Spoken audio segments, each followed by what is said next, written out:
Hey, what's up guys, Matt Shiny here, come back with a brand new video for you guys. Today we've danced around the topic for a little bit. We're going to be talking about what's going to happen because of Rio and much more. Let's hop on into it. Now, relating to Rio, the first thing I want to talk about that I feel is being pretty overlooked is how massive this event is. For the first time in CSGO history, we've got a live viewing party outside of the arena or outside of the event because there was so many people that wanted to go and yet they just couldn't. But on top of that, we've also got the specific venue set up for the first two stages, something that we haven't seen, I'm not sure if ever, but definitely in a long time. It's definitely something that's very interesting and something that I'm not sure is going to be continuing outside of Brazil because there's so many people passionate about Brazilian CS and there's a pretty significant amount of Brazilian CS teams. Now, briefly mentioning about the games themselves, I watched a little bit of Furia versus Big and the crowd in that game was going absolutely massive until Furia really started to fall off at the end.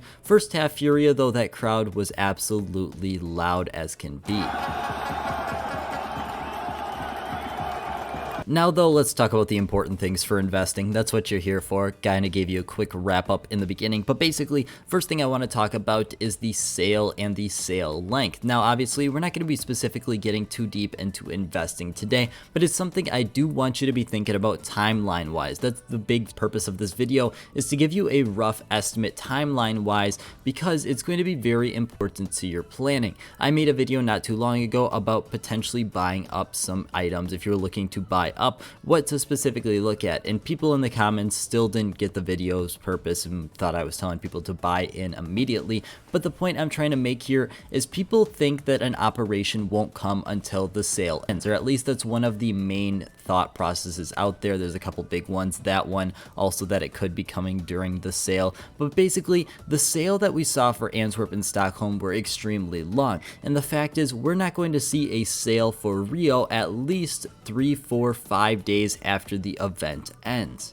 And I bring this up because even if we see a shorter sale than what we saw with Antwerp, maybe on the level of Stockholm, that means we're not going to see the sale end until 2023, which is very important if you thought that there was going to be an operation throughout the last quarter of the year. Now, I'm not specifically saying one way or another, but if you're someone who is following that thought process and believes in that, that's something to keep in mind, that if you're going to place your eggs in that basket, make sure you know exactly what's going on. Now, this is a very preemptively, and that's something I definitely suggest you do for all of CSGO investing, but just to give you a rough idea of what our timeline could be looking like. And that's very important for our next topic, an operation. Now, in my past video, a lot of people were saying that you should be waiting till an operation to buy, but the thing is, an operation is very uncertain, especially at this moment. The precedent had been set for the past 3 years. We would be getting an operation in that last 4 months of the year. We saw it with Shattered Web,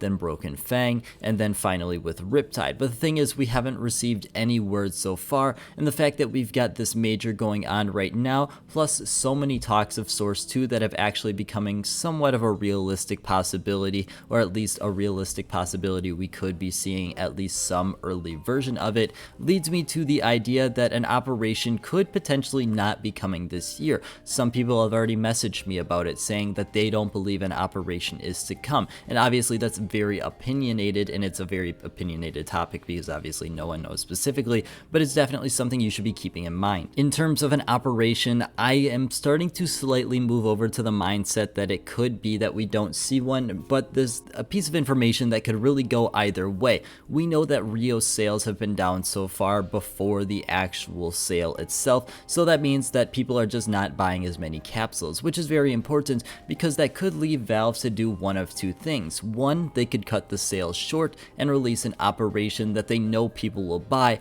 or two, they could go ahead and extend the sale for as long as possible. Honestly, the way things have been going towards that first option might actually not be a terrible idea for Valve, considering that they know people are really iffy about buying these Rio capsules, plus the demand is just not really there. It could be something where they announce another end date, so they create at least some sort of hype, but then they just go ahead and take them off the market. I think if we take everything together, combining the fact that we've seen these brand new storage units and so much more, I just can't really see a good scenario for Valve, and which is why I personally kind of hope they cut their losses with Rio and go ahead and release an operation that's also quite biased because I want an operation. Operations are like the most fun time to be in the game, and they provide so many great investment opportunities. But basically it is something I could realistically see, although that is probably a pretty small chance to. Now, talking about some current market things, first thing I want to take up that's actually pretty important is that all of the fracture case unboxing numbers that I have gotten from Reddit are actually wrong. If you'll notice, this is the updated chart. On the right you're going to see those actual numbers, and on the left was the previous numbers. Basically it had been chosen by the creator that the number of fracture cases was dropping off, especially in those past 4 months. You could see that it was under a million by the inaccurate number, the number that was listed. But if we look on the right hand side, it's been a pretty consistent amount of unboxings for the fracture case, which is definitely something that is good. But that brings up a lot of different scenarios of people talking about the fracture case being the one to get moved into the rare drop pool, which now if we want to take a look at the September graph here and we overlay the fact that there's actually 2.3 million unboxings, that's not as set in stone as if you look at it beforehand and you see that there's around a fifth of that number, or at least that's what we thought there was. Going along with that information, it seems as if we might be creeping up to the fact that Stockholm and maybe Antwerp, we haven't really seen Antwerp so far, but Stockholm might be slightly peaking. Checking out that contenders capsule, it was sitting over $1, and you can see by the graph it's starting to fall off a little bit. Now at this point it's not very extreme, but being down 10% is something that's pretty significant. We're seeing that with almost the entire market. I made a pretty much full video talking about this not too long ago, but basically our entire market is starting to slip a little bit, which could be due to the fact that we've got Rio going on, hence the information in this video. But I definitely don't think this is any cause for concern. Honestly, in my opinion, we never saw the decrease the entire summer. We saw an uptrend, and honestly, in my opinion, this is actually not a terrible situation and could be viewed as a good situation considering there are a lot of people looking to get into investing. Investing is not dead in the slightest, and it's something that a lot of people have really been looking for the opportunity to do. And actually going back to that, the Stockholm Challengers capsule is down more significantly than I thought it was.